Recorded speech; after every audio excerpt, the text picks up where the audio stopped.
কিন্তু Bangladesh police service association গত শুক্রবার এক বিজ্ঞপ্তিতে ভবিষ্যতে পুলিশ বাহিনী সম্পর্কে কোনো ধরনের প্রতিবেদন প্রকাশের ক্ষেত্রে অধিকতর সতর্কতা অবলম্বন ও সাংবাদিকতার নীতিমালা যথাযথভাবে অনুসরণের অনুরোধ জানিয়েছে। তারা বলছে, সম্প্রতি গণমাধ্যম ও সামাজিক যোগাযোগ মাধ্যমে বাংলাদেশ পুলিশের সাবেক ও বর্তমান সদস্যদের নিয়ে ধারাবাহিকভাবে আংশিক উদ্দেশ্য প্রণোদিত এবং ঢালাও প্রতিবেদন প্রকাশ করা হচ্ছে। পুলিশ সার্ভিস অ্যাসোসিয়েশনের এই বিবৃতিতে সাংবাদিকদের সংগঠন বিএফইউজে এবং ডিইউজে উদ্বেগ প্রকাশ করে বলেছে, কোনো নেতা এবং কোনো সংগঠন যে ভাষায় প্রতিক্রিয়া ব্যক্ত করেছে তা স্বাধীন সাংবাদিকতার প্রতি হুমকি। নজরুল ইসলাম বাবু, আপনার কি মনে হয় পুলিশ সার্ভিস অ্যাসোসিয়েশনের এমন বিবৃতি দিয়ে সাংবাদিকদের পুলিশরা আসলে কি বার্তা দিতে চাইলো?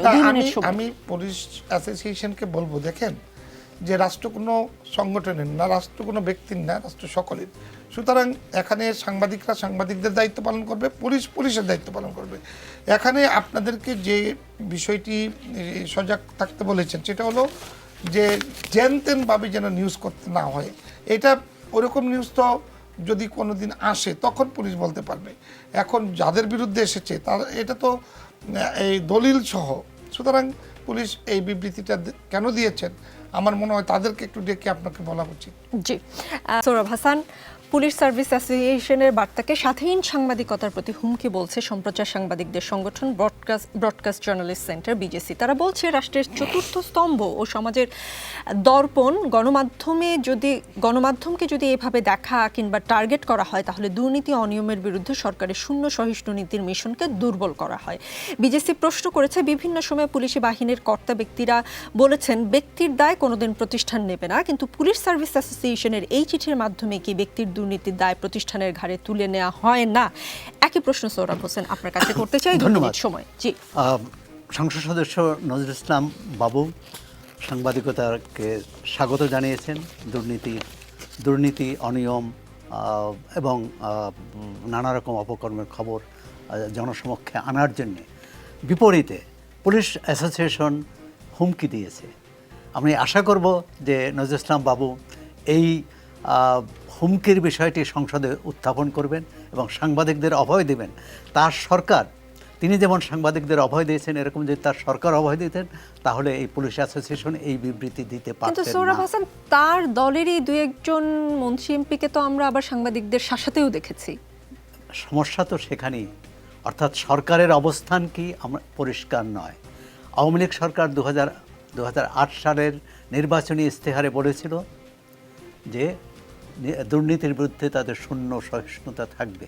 আজকে অন্য একজন বেনজির, একজন মতিউর নয়, আজকে 15 বছরের হিসেব যদি দেখি আমরা সেখানে দেখব যে দুর্নীতি শুধু আঙ্গুল ফুলে কলা গাছ হয়নি, আঙ্গুল ফুলে বট গাছ হয়েছে। এবং এটি একটি সিস্টেমের ব্যাপার, পদ্ধতিগত। মানে কিভাবে এই দুর্নীতি হয়? রাষ্ট্র চলে আইন দ্বারা। তো সুতরাং যারা আইন ভাঙবে তার বিরুদ্ধে ব্যবস্থা নেওয়া হয়েছে কিনা। হ্যাঁ, সাংবাদিক দায়িত্ব পালন করলে সেটি সাংবাদিকের গৌরব, আর দায়িত্ব না পালন করলে সেটি আমাদের ব্যর্থতা। কিন্তু একই সঙ্গে বলবো যে এটি মূলধারার গণমাধ্যম কিন্তু এই এত সব দুর্নীতি অনিয়মের খবর আনেনি, সামাজিক যোগাযোগ মাধ্যম। সুতরাং সরকারে যারা আছেন তাদের ভাবতে হবে, যারা পুলিশ অ্যাসোসিয়েশনে আছেন তাদের ভাবতে হবে সামাজিক যোগাযোগ মাধ্যমকে তারা কিন্তু কি বলে নিয়ন্ত্রণ করতে পারবে না। সাংবাদিকদের করতে পারবেন, ভয়ভীতি দেখাতে পারবেন, কিন্তু জনগণ, সামাজিক যোগাযোগ মাধ্যম তো জনগণ। কেন ফেসবুক বন্ধ করে দিলে বা সামাজিক যোগাযোগ বন্ধ করে দিতে পারে, চীনের মতো সৌদি আরবের মতো এটা দিতে পারেন, কিন্তু সেটি দেয়ার ফল কি খুব ভালো হবে? আমার মনে হয় না। জি, ভুয়া ঋণের মাধ্যমে 3.5 কোটি টাকা আত্মসাতের ঘটনায় সংশ্লিষ্টতার অভিযোগ উঠেছে বেসরকারি প্রিমিয়ার ব্যাংকের 4 কর্মকর্তার বিরুদ্ধে। ওই কর্মকর্তার বিদেশ যাত্রায় নিষেধাজ্ঞা দিয়েছেন আদালত।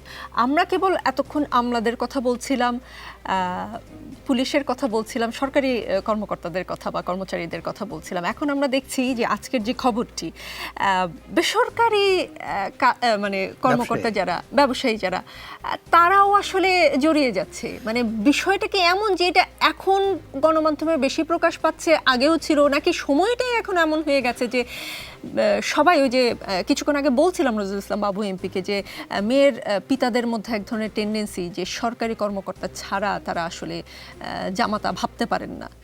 মানে ট্রেন্ডটা কি আসলে? কথা হচ্ছে 2 মিনিট সময়। আমরা সবাই রাজা, এই রাজার রাজত্বে। বিষয় হচ্ছে যেখানে আইনের শাসন থাকে সেখানে এই ধরনের ঘটনা ঘটতে পারে না। যেখানে দুর্নীতির বিরুদ্ধে শক্ত পদক্ষেপ নেওয়া হয় সেখানে ঘটতে পারে না।